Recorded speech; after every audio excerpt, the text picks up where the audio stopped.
कहानी की शुरुआत होती है टॉम नाम के एक बेहद होशियार लड़के से, जिसने अपने स्कूल के दिनों में ही मैक्सिकन ऑयल स्पिल जैसी बड़ी मुसीबत का हल निकालकर दुनिया भर की बड़ी बड़ी ऑयल कंपनीज के होश उड़ा दिए थे। उसका कॉलेज खत्म होने से पहले ही दुनिया की 8 सबसे बड़ी ऑयल कंपनीज ने उसे नौकरी और सालाना $4 लाख की तनख्वाह देने का ऑफर दिया। लेकिन इतने बढ़िया ऑफर्स को ठुकराकर टॉम ने स्पेन के वॉल्टर मोरलैंड नाम के एक आदमी का ऑफर एक्सेप्ट कर लिया। इस काम में उसे अपने तेज तर्रार दिमाग की मदद से एक ऐसी तिजोरी को खोलना था जिसे दुनिया की सबसे सुरक्षित तिजोरी समझा जाता था। असल में इस तिजोरी में ऐसा कुछ था जो वॉल्टर हासिल करना चाहता था, मगर पिछले 80 साल से आज तक कोई भी इस अनोखी तिजोरी को तोड़ने में कामयाब नहीं हो पाया। इसके बाद वॉल्टर ने टॉम को अपनी टीम से मिलवाया। वॉल्टर ने कहा कि उसने कुछ महीने पहले एक ऐसे जहाज को ढूंढ निकाला था जो कई साल पहले समुद्र में डूब गया था। उसमें से एक डब्बा निकला जिसमें बेशुमार खजाने का पता छुपा था, मगर जल्द ही स्पेनिश सरकार को इस बारे में पता चल गया और उन्होंने वॉल्टर की ढूंढी हुई सारी चीजों को जब्त करके एक स्पेनिश बैंक की तिजोरी में बंद कर दिया।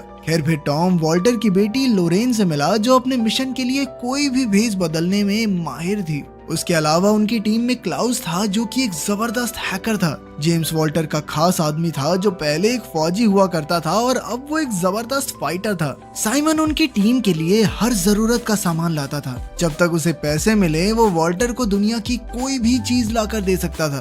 खैर आज टॉम का पहला दिन था और टीम को बैंक का सिस्टम हैक करने में मुश्किल हो रही थी। उन्हें एक कोड भरने की जरूरत थी, मगर उन्हें कोई आइडिया नहीं था कि आखिर ये कोड क्या हो सकता है। तब टॉम ने आइडिया दिया कि उन्हें बैंक के किसी क्लाइंट से बैंक का ऑटोमेटेड वॉइसमेल बनकर बात करनी चाहिए और इस तरीके से उन्हें वो कोड मिल सकता है। आखिरकार टॉम की तरकीब काम कर गई और उन्हें आसानी से कोड मिल गया। सबने टॉम को शाबाशी दी और टॉम अपने नए घर में पहुंचा। फिर अगले दिन से टॉम बाकी की टीम के साथ बैंक ऑफ स्पेन के नक्शे को समझने लगा। वॉल्टर के मुताबिक ये बिल्डिंग दुनिया की सबसे सुरक्षित बिल्डिंग है, क्योंकि यहाँ हजारों की तादाद में सेंसर्स और कैमरास लगे हैं और वहाँ के गार्ड भी सिक्योरिटी में कोई कमी नहीं छोड़ते। उनकी सबसे बड़ी मुश्किल तो स्पेनिश आर्मी का हेडक्वार्टर था, जो कि बैंक के ठीक सामने बना हुआ था। जब भी बैंक के सिक्योरिटी अलार्म्स बजेंगे तो हेडक्वार्टर से 500 फौजी एक साथ बैंक में घुस आएंगे। इसके अलावा बैंक का सिक्योरिटी चीफ पहले स्पेन की काउंटर टेररिज्म फोर्स का कमांडर था।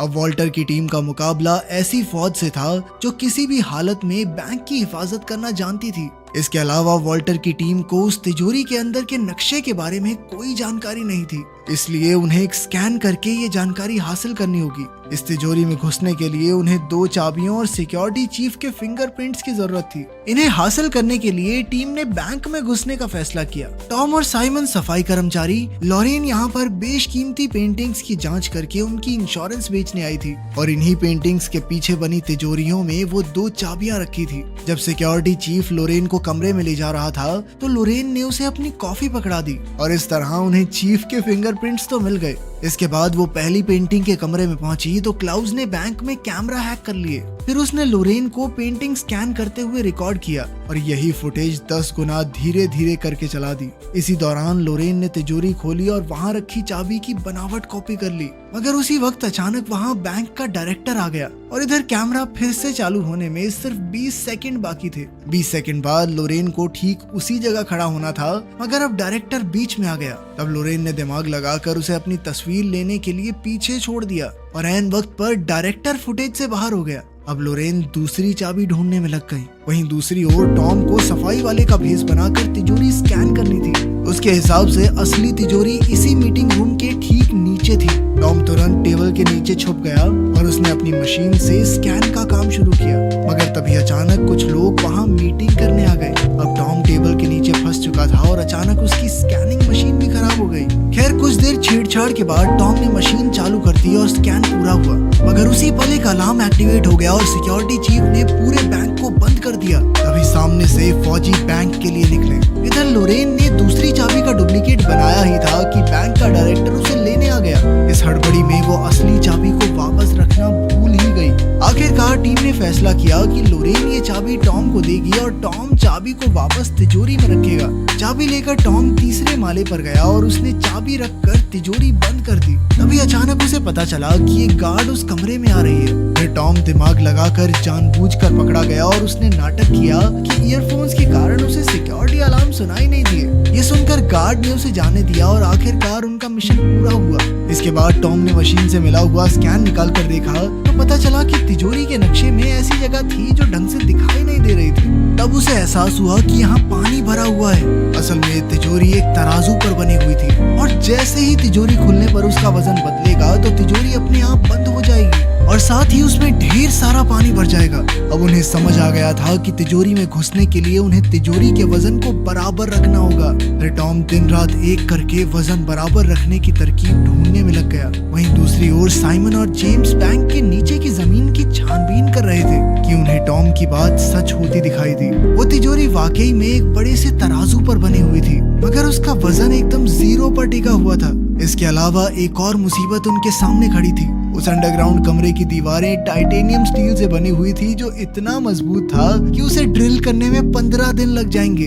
अपना मिशन पूरा करने के लिए वॉल्टर की टीम के पास बहुत कम वक्त था और इतने से समय में वो डिब्बा चुरा कर वहाँ से बाहर निकलना सबको नामुमकिन लग रहा था। इसलिए आखिरकार उन्होंने हार मान ली। अब वॉल्टर निराश होकर छत पर गया और उसने देखा कि सड़कों पर फुटबॉल फैंस की भीड़ लगी हुई थी। तभी उसकी नजर बैंक के कैमरास पर गई तो उसे एहसास हुआ कि वर्ल्ड कप फाइनल्स के सभी कैमरास भीड़ की तरफ होंगे और तभी उनके दिमाग की बत्ती जली। फिर उसने अपने साथियों को इसका नमूना पेश किया। फिर उसने ग्लास हटाकर तराजू पर लिक्विड नाइट्रोजन छिड़क दी और फिर दोबारा ग्लास रखा, मगर इस बार वजन नहीं बदला क्योंकि तराजू जम चुका था। टॉम ने कहा कि बिल्कुल इसी तरह वो तिजोरी के नीचे वाले तराजू को जमा सकते हैं, मगर इसके लिए बहुत ज्यादा लिक्विड नाइट्रोजन लगेगी। खैर फिर स्पेन और नीदरलैंड के फुटबॉल मैच वाले दिन उन्होंने अपने प्लान को अंजाम देने का फैसला किया। उनके पास मिशन पूरा करने के लिए सिर्फ 105 मिनट का समय था। सबसे पहले वो जिप लाइन के जरिए बैंक की छत पर पहुंचे और एक कांच की खिड़की खोलकर नीचे घुस गए।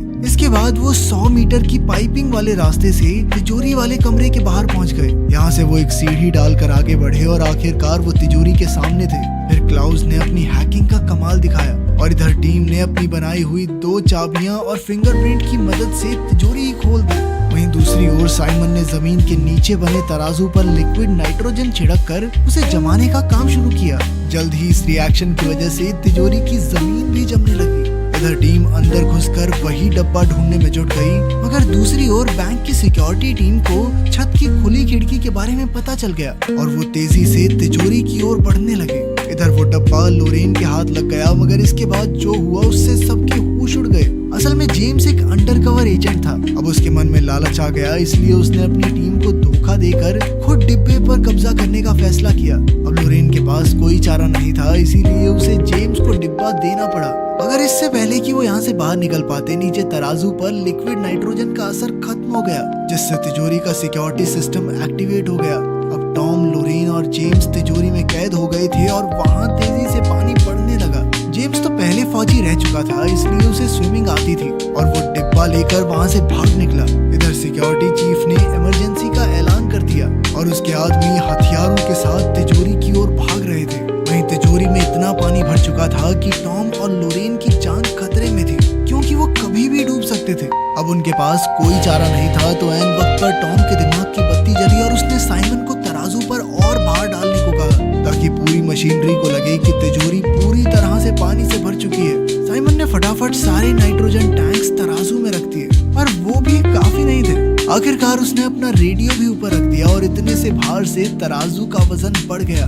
अचानक सिस्टम के मुताबिक तिजोरी का पानी बाहर निकलने लगा। इधर फौज तिजोरी में घुसकर चोरों को रंगे हाथों पकड़ने ही वाली थी, मगर जैसे ही उन्होंने दरवाजा खोला तो उनके होश उड़ गए, क्योंकि तिजोरी में कोई भी मौजूद नहीं था। असल में टॉम और लोरेन ड्रेन पाइप्स के जरिए भागकर बैंक के ऊपर वाले मालों में पहुंच गए। इधर फौज और गार्ड्स हाथ धोकर उसके पीछे पड़े हुए थे कि अचानक लोरेन को याद आया कि जिस कमरे में वो पेंटिंग स्कैन करने गई थी, डायरेक्टर उसकी खिड़की हमेशा खुली रखता था। अब वो दोनों बिना समय गवाए खिड़की से नीचे कूद गए, जहाँ हजारों फैंस की भीड़ लगी हुई थी।